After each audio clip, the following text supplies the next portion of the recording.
This conference will now be recorded. Sammakka Sarakka అనే జాతర నుండి ఉత్సవమనండి తెలంగాణకి సంబంధించిన సాంస్కృతిక పరమైన అత్యద్భుతమైన అంశమనండి సమ్మక్క సారక్క జాతర గురించి మనందరం విన్నాం. సారక్క అన్న సారలమ్మ అన్న ఒకటే. దీనికి సంబంధించిన సాంస్కృతిక పరమైన అంశం ఎంత ముఖ్యమో చారిత్రక పరమైన అంశం కూడా అంతే ముఖ్యం. తెలంగాణకి సంబంధించిన కాకతీయుల చరిత్ర గురించి మనం మాట్లాడుకునే సమయంలో సమ్మక్క సారక్కకు సంబంధించిన అంశాలు వస్తాయి. నేను ఓన్లీ ఈ వీడియో ఈ క్లాసులో ఓన్లీ సమ్మక్క సారక్కకు సంబంధించినదే ఆ ఒక్క పాయింటే చెబుతాను కాబట్టి నిడివి తక్కువ ఉండవచ్చు. ఇందులోంచి వచ్చే ఏమంటామంటే క్వశ్చన్స్ అనండి, నాకు తెలిసి తెలంగాణలో కాస్త కల్చరల్ అవేర్నెస్ ఉన్న ప్రతి ఒక్కరికి తెలుస్తాయి. ప్రతి 2 ఏళ్లకి జరిగే ఉత్సవం లేదా జాతర అనేది ఆదివాసీ సంప్రదాయబద్ధంగా జరిగేది, గిరిజన సంప్రదాయబద్ధంగా జరిగేది. మాఘ శుద్ధ పౌర్ణమి ఘడియల్లో జాతర ఆరంభం అవ్వడం అనేది సమ్మక్క సారకు సంబంధించిన ప్రధానమైన అంశం. ఇది యాక్చువల్గా మనం తెలుసుకోవాల్సింది ఏంటంటే దీనికి సంబంధించిన చారిత్రకత. మామూలుగా మీరు సమ్మక్క సారకు సంబంధించిన ఈ మ్యాప్ లాంటిది ఏదైనా చూసినట్లయితే ఇక్కడ చిలకల గుట్ట అనే ఒక పదం ఉందండి, ఇక్కడ మేడారం అనే ఒక పదం ఉందండి, ఇక్కడేమో కొండాయి అనే ఒక పదం అంటే ఉద్దేశం ప్రాంతము అనండి. అలా ఇక్కడ మీకు బోర్డు మీద చూస్తే కన్నేపల్లి అనే ఒక ప్రాంతం అండి. అదేవిధంగా మీ ఇక్కడ నార్లపూర్ అని ఒక ప్రాంతం చూడండి, నార్లపూర్ అనేది ఇక్కడ పసరా ఈ ప్రాంత అంత ఇంపార్టెంట్ కాదు, కానీ మీకు ఇక్కడ చూడండి వనదేవత దారి అని, వనానికి దారి అని ఈ పదాలు కొంచెం మీకు తెలిస్తే, దేవతల గద్దెలు అని, చిలకలగుట్ట అనే ఈ ప్రాంతానికి సంబంధించిన ఈ పదాలు కనుక మీకు అర్థమైతే తొందరగా దీనికి సంబంధించిన విశేషాలు తెలుసుకోవచ్చు. నేనైతే మేడారం దానికి సంబంధించిన ఈ రూట్ మ్యాప్ని కనుక మీరు చూసినట్లయితే సాధారణంగా మీకు తాడవాయి ఉందని, అదేవిధంగా కన్నెగూడెం కానీ, అదేవిధంగా రామప్ప చెరువు ఇంతకు ముందు క్లాసులో మనం చెప్పుకున్నాం కాబట్టి ఇది మేడారం, ఇదేమో నార్లపూర్, ఇదేమో పాకాల లేక్, ఇది రుద్రవరం అనే ఈ ప్రాంతాలు మీరు ఇంతకు ముందు ఎక్కడో మనం క్లాసెస్ లో విన్నాం కాబట్టి మనము ఇలా ఇది లక్నవరం అడవుల్ని బేస్ చేసుకున్న ఈ ప్రాంతాన్ని మీరు అర్థం చేసుకుంటే త్వరగా మనకి ఈ పాయింట్స్ అర్థమవుతాయి. అందుకే నేనేం చేస్తానంటే అసలు చారిత్రకంగా ఏం జరిగిందో చూద్దాం. మేడరాజు అనే ఒక వ్యక్తికి సంబంధించిన పేరు ఇక్కడ ఉందా. మేడరాజు అనే ఒక కోయ జాతీయుడు, అంటే కోయ తెగ, మీకు గిరిజన తెగల్లో ఒకటైన కోయ అనే ఒక తెగకు చెందిన రాజునండి, ప్రాంతం పాలకుడనండి ఒక మేడరాజు. యాక్చువల్గా ఈ మేడరాజు ఈయనది కాస్త ఇటుగా ఇవాళ కరీంనగర్ ఆ ప్రాంతాలని అక్కడున్న కరీంనగర్ ని రాజధానిగా చేసుకున్న ఒక పాలకుడు. ఈ మేడరాజు యొక్క కుమార్తె, నేను కొంచెం మెల్లగా చెప్తున్నానండి, మీరు రాసుకోవడం ఈజీ అవుతా. మేడరాజు యొక్క కుమార్తె సమ్మక్క. ఈ సమ్మక్క యొక్క భర్త ఎవరు అని అడిగితే పగిడిద్ద రాజు. అక్కడ బోర్డు మీద చూడండి, మేడరాజు యొక్క కూతురు సమ్మక్క అండి. సమ్మక్క యొక్క భర్త పగిడిద్ద రాజు. ఈ పగిడిద్ద రాజు ఎవరు అన్నప్పుడు మేడారం పరగణ యొక్క పాలకుడు. అంటే మనం ఇవాళ ఏ మేడారం జాతర అనే పదం వాడుతున్నాము, ఇందాక నేను మీకు మ్యాప్ లో కానీ ఇతర వాటిలో చూపించిన మేడారం అనే ఏ ప్రాంతం గురించి అయితే మనం కీలకంగా మాట్లాడుతున్నామో ఆ మేడారం పరగణ యొక్క ప్రాంత పాలకుడు ఎవరు అని అడిగితే పగిడిద్ద రాజు అండి. ఈ పగిడిత రాజుకి సమ్మక్కకి, ఆ పగిడిత రాజు కూడా కోయ జాతీయుడేనండి. పగిడిత రాజు కూడా కోయ జాతీయుడే. ఈ పగిడిత రాజే యాక్చువల్గా మనం కాకతీయుల ప్రతాపరుద్రుడి యొక్క సామంతుడండి. కాకతీయుల్లోని రుద్రదేవుడి యొక్క సామంతుడు పగిడిద్ద రాజు. సో పగిడిద్ద రాజు మేడారం పరగణ పాలకుడిగా ఉన్నాడు. మేడారం పరగణ అనేది పరగణ తాలూకా అని చెప్పుకోవచ్చు. ఆ మేడారం పరగణ అనేది కాకతీయ సామ్రాజ్యంలో భాగం కాబట్టి పగిడిద్ద రాజు ఆ ప్రాంతాన్ని పాలిస్తున్నాడు కాబట్టి ప్రతి ఏడాది అక్కడ ఉన్న పన్నులు వసూలు చేసి ఇతరత్ర అంశాలను వసూలు చేసి రాజుకి ఇవ్వడం ప్రధానంగా జరిగేది అదే. పరగణ పాలకులు చేసే పని అదే. సమ్మక్క భర్త అయిన పగిడిద్ద రాజు ఈ దంపతులకి ముగ్గురు సంతానం అండి. ఒకరేమో సారలమ్మ, ఇంకొకరేమో నాగులమ్మ, ఇంకొక అతనేమో జంపన్న. ముగ్గురు పిల్లలు. ఈ పరగణాలో అంటే మేడారం పరగణాలో అత్యంత తీవ్రమైన కరువు కాటకాలు వచ్చిన కారణాన కాస్త అటు ఇటుగా తీవ్రమైన సంక్షోభం వల్ల పన్నులు కప్పమంటాం కదా, కట్టలేకపోయినప్పుడు పగిడిద్ద రాజు కాకతీయ ప్రతాపరుద్రుడికి కప్పం కట్టలేని పరిస్థితుల్లో, ప్రజలేమో పన్నులు కట్టలేని ఒక తీవ్ర సంక్షోభ సమయంలో ఏం చేయాలో తెలియక రాజుగారికి మొరపెట్టుకున్నప్పుడు ప్రతాపరుద్రుడు దాన్ని అంగీకరించడం. అంటే రాజుగారు ఎలాగైనా సరే కప్పం కట్టాలి అని అనడం జరిగింది. సాధారణంగానండి ఈ సమ్మక్క సారక్క లాంటి ఈ కథ కనండి దీనికి చారిత్రక ఆధారాలు తక్కువ ఉంటాయండి. కేవలం మనకి ప్రతాపరుద్రుడి కాలంలో అందో తప్ప. ప్రతాపరుద్రుడి కాలానికి సంబంధించిన ఆధారాలు కానీ, లేకపోతే ఏ కాలంలో అంటే ఏ సంవత్సరంలో లేదా ఏ సంవత్సరాల మధ్యలో ఇది జరిగింది ఇలాంటి వాటి మీద అంతగా మనకి అవకాశం ఉండదండి ఆధారాలు దొరకడానికి. కానీ మొదటి ప్రతాపరుద్రుడి యొక్క కాలంలో జరిగింది అనేది మాత్రం మనకి అర్థమవుతుంది. ఎప్పుడైతే తీవ్రమైన సంక్షోభం, కరువు కాటకాలు వచ్చి కట్టలేని పరిస్థితి ఏర్పడిందో అప్పుడు ప్రతాపరుద్రుడు పగిడిద్ద రాజు మీద అంటే మేడారం పరగణ మీద దాడి చేయడంతో మొదటి ప్రతాపరుద్రుడు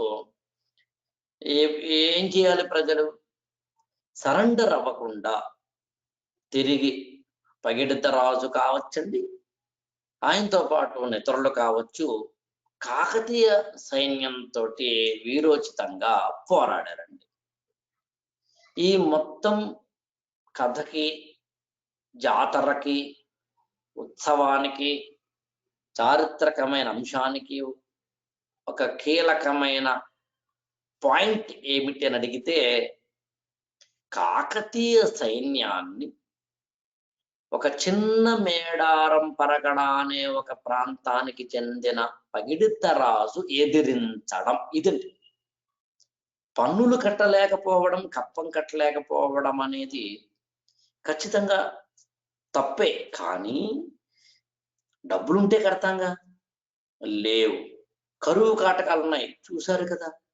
రాజ్యంలో కరువు కాటకాలు వచ్చినప్పుడు వాటికి సంబంధించిన పరిష్కారాన్ని చక్రవర్తి చూడాలి కదా. పన్ను కట్టు, కప్పం కట్టు అనడానికన్నా ముందు మరి రాజ్యంలో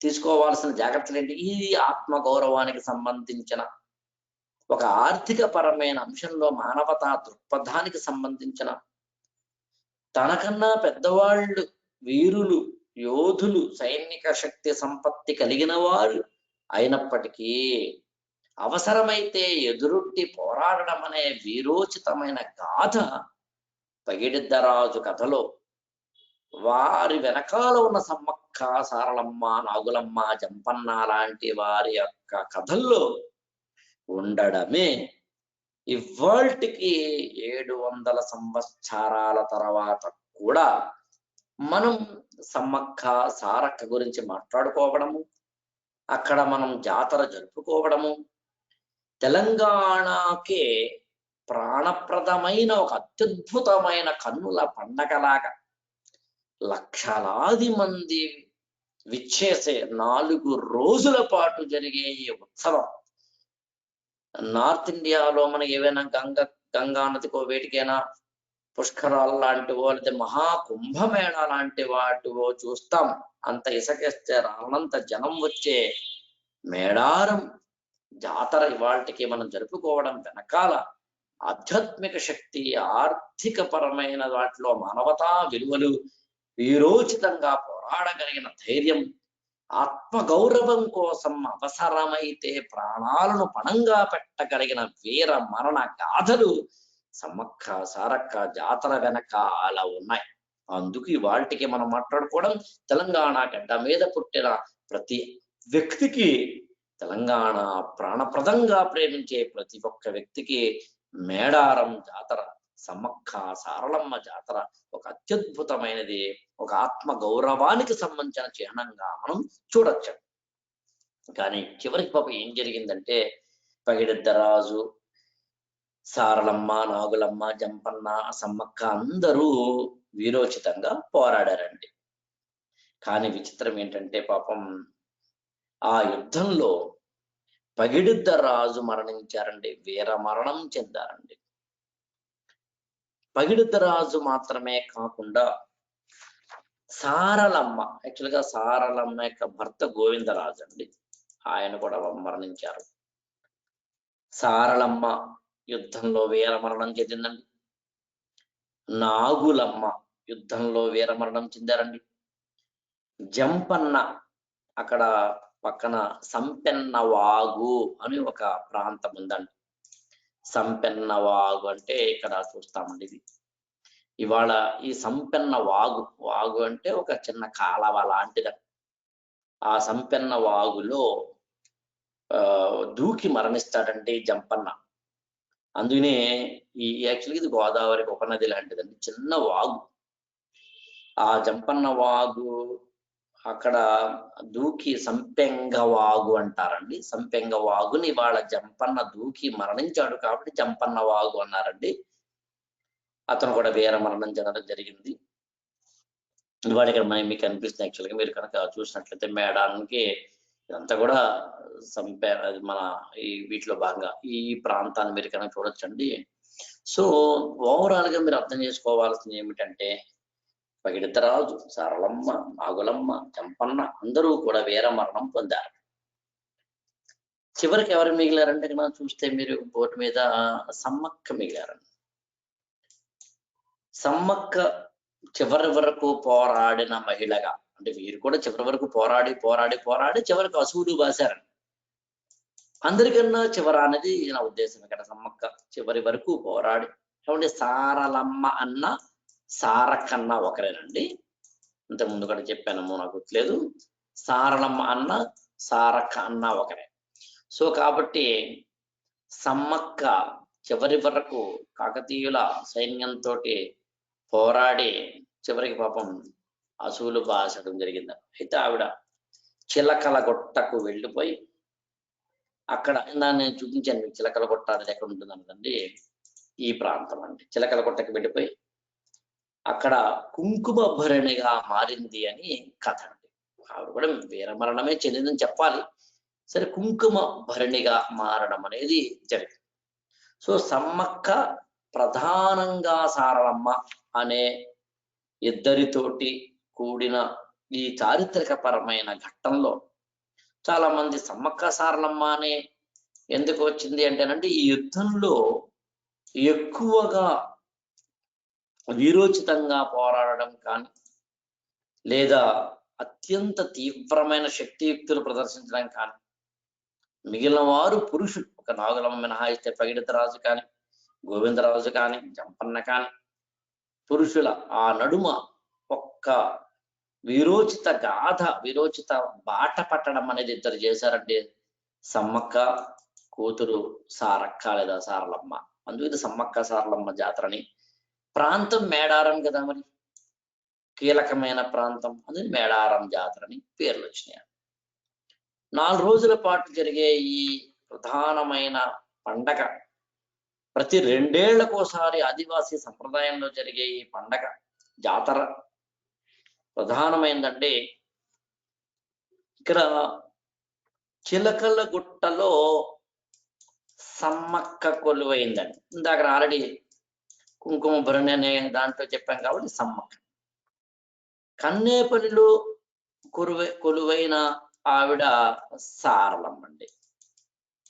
పూనుగొండ్ల అనే ప్రాంతం ఉందండి, అక్కడ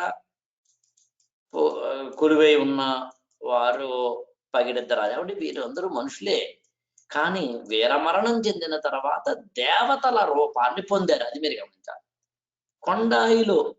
కొండాయి అనే ప్రాంతంలో ఇందాక నా ప్రాంతాల మీకు ముందే చూపించండి వాళ్ళ ఈ క్లాస్కి ముంద. కొండాయి అనే ప్రాంతంలో కొలువైన వారు గోవిందరాజు. నార్లపూర్లో కొలువైన వారు నాగులమ్మ. ఒకసారి చూడండి, సమ్మక్క, సారలమ్మ, పగిడిద్దరాజు, నాగులమ్మ. జంపన్న ఒక వాగులో మరణించారు కాబట్టి మనం ప్రత్యేక ప్రాంతాన్ని చూపించాం. అది కాకుండా గోవిందరాజు దాదాపుగా మేడారంకి ఇవన్నీ దగ్గరలో ఉండేవే. ఇందాక మనం కనుక ఆ మ్యాప్ కనుక చూస్తే మీకు అర్థమైపోతుంది, నేను చెప్పాల్సిన అవసరం లేదని. అక్కడ చూడండి, చిలకల గుట్ట అన్నామండి, ఇక్కడేమో కొండాయి అనే ప్రాంతం అండి, ఇదేమో కన్నేపల్లి అనే ప్రాంతం అండి, ఇదేమో నార్లాపూర్ అండి, ఇదేమో నేను చెప్పాల్సిన అవసరం మేడారం అండి. దేవతల గద్దెలు, వనదేవతలు వెళ్ళే దారులు. మేడారం ప్రధానం కాబట్టి దీనికి మేడారం జాతర అనే పేరు రావడం ఇంత మామూలే. ములుగు జిల్లా, ఇవాళ మనం ములుగు జిల్లా అనిపిస్తున్నాం కదా, అక్కడ తాడ్డబాయి మండలంలో మీకు మేడారం అనేది ఇవాళ మనకి కనిపిస్తుంది. ఈ చిలకలగుట్టలో ఉన్న సమ్మక్క, కన్నేపల్లిలో ఉన్న సరళమ్మ, పూనుగొండ్లలో కొలువై ఉన్న పగిడిద్దరాజు మీరు బోర్డుగా చూడాలండి. కొండాయిలో కొలువై ఉన్న గోవిందరాజు, నార్లపూర్లో కొలువై ఉన్న నాగులమ్మ. వీరిని వారి పూజారు, అంటే ఎక్కడెక్కడైతే ఈ దేవతలు దేవుళ్ళు కొలువై ఉన్నారు, ఆ కొలువై ఉన్న ప్రాంతాలలో ఉన్న ఆయా దేవతల యొక్క పూజారులు, వారిని వడ్డెలు అంటారు. ఆ పూజారులు అంటే వడ్డెలు కొలువైన గుడుల నుంచి, అంటే ఈ దేవతల కొలువైన గుడి నుంచి వడ్డెలు అంటే పూజారులు మేడారానికి తీసుకురావడం అనేది ప్రధానంగా జరుగుతారు. అంటే చిలకలగుట్ట నుంచి సమ్మక్కని మేడారం తీసుకొస్తారండి, కన్నేపల్లి నుంచి సారలమ్మని మేడారం తీసుకొస్తారండి, పూనుగండ్ల నుంచి పగిడిద్దరాజుని మేడారం తీసుకొస్తారండి, గోవిందరాజునేమో కొండాయి నుంచి మేడారం తీసుకొస్తారండి, నాగులమ్మనేమో నార్లపూర్ నుంచి మేడారాన్ని తీసుకొస్తారు. ఇలాగా వివిధ ప్రాంతాల్లో కొలువై ఉన్న ఈ దేవతల్ని మేడారానికి తీసుకురావడం మేడారం జాతరలో ప్రారంభ ఘట్టం. అందులోనూ మళ్ళీ ప్రారంభ ఘట్టం జంపన్న వాగు గుండా సారలమ్మని కన్నేపల్లి నుంచి మేడారాన్ని తీసుకురావడమే మొత్తం జాతరలోని కీలకమైన తొలి ఘట్టం. అందునే మళ్ళీ చెప్తాను, జంపన్న వాగు గుండా సారలమ్మను కన్నేపల్లి నుంచి, మీరు మ్యాప్ను కూడా చూస్తున్నా కూడా మీకు అర్థమైపోతుందండి. కన్నేపల్లి నుంచి అక్కడ బోర్డుగా చూడొచ్చు మీరండి, కన్నేపల్లి నుంచి మేడారానికి జంపన్న వాగు గుండా సారలమ్మను తీసుకువెళ్ళడం మేడారం జాతరలో ఉన్న మొట్టమొదటి కీలకమైన ఘట్టమండి. అక్కడ గద్దె మీద కొలువు ఉంచడం, దేవతల గద్దెలు అని రాసే గద్దె మీద కొలువు ఉంచడం అందులో ప్రధానమండి.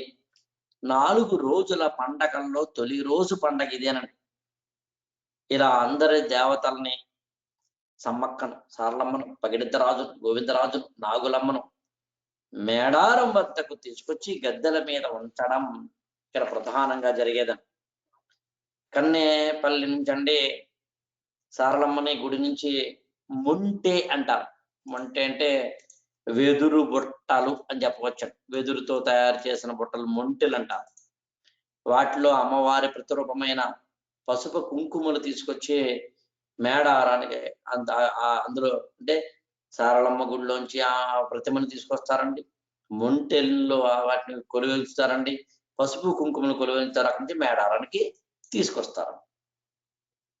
చిలకలగుట్ట మీద నుంచి అండి కుంకుమ భరణ రూపంలో ఉన్న సమ్మక్కను, అంతే కదా మరి, సమ్మక్కను చిలుకలగుట్ట నుంచి కుంకుమ భరణ రూపంలో ఉన్న ఆవిడ్ని వెదురు కంక బొంగులో భద్రపరచుకొని తీసుకొస్తారు.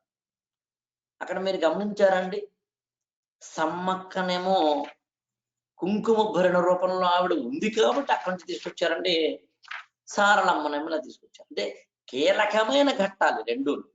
కన్నేపల్లి నుంచి సారలమ్మ గుడి నుంచి మొంటెలోనేమో అమ్మవారి ప్రతిరూపమైన పసుపు కుంకుమలతో పాటు సారలమ్మను తీసుకురావడం, చిలకలగుట్ట నుంచి ఏమో కుంకుమ భరణ రూపంలో ఉన్న సమ్మక్కనేమో వెదురు కంక బొంగురులో భద్రపరుచుకుని తీసుకురావడం అన్న ఆచారాలండి. పసుపు కుంకుమలు అక్కడ, కుంకుమ భరణ ఇక్కడ. ఇలా 4 రోజుల పాటు గద్దె మీద తీసుకురావడము, మొదటి రోజు తర్వాత అక్కడ పూజలు చేయడము, ఇతరత్ర అంశాలు ఉంటాయండి. అది అయిన తర్వాత 4వ రోజు నుంచి చివరి రోజున ఏం చేస్తారండి, మళ్ళీ సమ్మక్కను చిలకలగుట్టకు, సారలమ్మనేమో కన్నేపల్లికి, గోవిందరాజునేమో కొండాయికి, పగిడితరాజునేమో పులిగొండలకి, నాగులమ్మనేమో నార్లంపూర్కి కాలి నడకన తీసుకు వెళ్ళడంతో మనకి ఈ జాతర ముగుస్తుంది. అంటే అక్కడ మళ్ళీ తిరిగి, అంటే ఇందని చెప్పాం కదండి, సమ్మక్కనేమో చిలకలగుట్టకి, సారలమ్మనేమో కన్నేపల్లికి, గోవిందరాజునేమో కొండాయికి, పగిడితరాజునేమో పూనుగంట్లకి, నార్లపూర్లకేమో నాగులమ్మని తీసుకెళ్ళడం కాలినడకతోటి. అంటే మేడారానికి ఏమో తీసుకురావడం, మేడారం నుంచి మళ్ళీ ఆయా ప్రాంతాలకు తీసుకువెళ్ళడంతో ఈ 4 రోజుల పండగ ముగుస్తుంది. ఇది ప్రధానంగా తెలంగాణకు సంబంధించిన, కాకతీయులకు సంబంధించిన, కాకతీయుల చరిత్రకు సంబంధించిన, కాకతీయులతో పాటు కాకతీయులకు సంబంధించిన సామంతులతో పాటు ఇతరత్ర అంశాలు, తెలంగాణ ప్రాంతంలో ఎంతవరకు మనం అసలు కాకతీయులు ఏ విధంగా ఇక్కడ కాంట్రిబ్యూట్ చేశారని చెప్పుకుంటూ కొన్ని ఆంధ్ర ప్రాంతానికి సంబంధించిన వివరాలు వస్తాయి. ఎందుకంటే తెలుగు నేలనంతటిని వారు పరిపాలించారు కాబట్టి. కానీ ఈ క్లాసెస్ లో నేను తెలంగాణకి మాత్రమే ఉపయోగపడే కంటెంట్ ఎక్కువ చెప్పుకుంటూ, అక్కడక్కడ అవసరమైనప్పుడు ఇతర ప్రాంతాల, అందులో ముఖ్యంగా తెలంగాణ ప్రాంతం మాత్రమే పరిపాలించలేదు కాబట్టి వీరు మిగిలిన ప్రాంతాలకు సంబంధించిన అంశాలను కూడా నేను చెప్పడం జరిగిందనమాట. దీంతో మనకి తెలంగాణ జాతి చరిత్రను తెలుసుకుంటున్న మనందరికీ కాకతీయుల యొక్క ప్రాభవం, వారి ఆర్థిక, రాజకీయ, సామాజిక, సాంస్కృతిక, మత, సాహిత్య, లలిత కళలు, వాస్తు, శిల్పకళ, గుడి నిర్మాణం మొదలైనవన్నీ చెప్పుకుంటూ మనం ముగించడం జరిగిందండి. నెక్స్ట్ క్లాస్ లో మనం తెలంగాణ చరిత్రలో కాకతీయుల తర్వాత వచ్చిన వారైన ఒక రేచర్ల పద్మనాయక రాజులు కావచ్చండి, ముసునూరి నాయకులు కావచ్చండి, బహమనీ సుల్తానులు కావచ్చండి, ఇంకా ఎవరెవరైతే ఉన్నారో వారు. అయితే ఆంధ్ర ప్రాంతంలో వీరికి సమకాలీనంగా ఉన్న ఒక కొండవీటి రెడ్డి రాజులు కానీ, లేదు అక్కడ ఉన్న వాటి కాలం మనకి విజయనగర సామ్రాజ్యం అంటే కంపిలీ రాజ్యం కానీ ఉంటాయి. సరే, మనం తెలంగాణ ప్రాంత చరిత్రకు సంబంధించింది ముఖ్యంగా నోటిఫికేషన్ చదువుతున్నాం కాబట్టి ఆంధ్ర చరిత్ర చదవం. కానీ తెలంగాణ, ఆంధ్రప్రదేశ్ రెండు ప్రాంతాలని పరిపాలించిన కాకతీయుల అనంతరం 1323లో 2వ ప్రతాపరుద్రుడు ఢిల్లీ సుల్తాన్లకు బందీ అయి నర్మదా నదిలో దూకి మరణించడంతో ముగిసిన కాకతీయ వంశ చరిత్ర, తెలుగు జాతి ఏకతకు సంబంధించిన చరిత్ర. ఆ తర్వాత చిన్న చిన్న రాజ్యాలు ఏర్పడినప్పుడు మనకి ముసునూరి నాయక రాజులు ఏర్పడి ఉండవచ్చు, లేదా రెడ్డి రాజ్యం ఏర్పడి ఉండవచ్చు, లేదా రేచర్ల పద్మనాయక అంటే వెలమనాయకుల యొక్క రాజ్యం ఏర్పడి ఉండవచ్చు, లేదా మనకి కంపిలీ రాజ్యం ఏర్పడి ఉండవచ్చు. అందుకని వివిధ రాజ్యాలుగా విడిపోయిన ఈ తెలుగు ప్రాంతాన్ని చెప్పుకునే క్రమంలో కాంప్రహెన్సివ్ అవుట్లుక్ ఇచ్చుకోవడం కోసం మాత్రం మనం కొంత ఆంధ్ర ప్రాంతానికి సంబంధించిన చరిత్రను కొంచెం టచ్ చేయాల్సి వస్తుంది. కానీ అది కేవలం కాంప్రహెన్సివ్ అవుట్లుక్ కోసం మాత్రమే. ఆ తర్వాత మళ్ళీ కాంప్రహెన్సివ్ అవుట్లుక్ ని తెచ్చుకున్న తర్వాత తిరిగి తెలంగాణ ప్రాంతానికి మాత్రమే పరిమితమైన కాంప్రహెన్సివ్ అవుట్లుక్ అంటే ఏమి 10 నిమిషాల ఎక్స్పోజర్ అంతకంటే ఏముంటుంది. సో అది కూడా చెప్పుకోవడం మరింత అడుగులు ముందుకు వేయడానికి మనకు కారణమవుతుందండి. థ్యాంక్ యూ సో మచ్ అండి.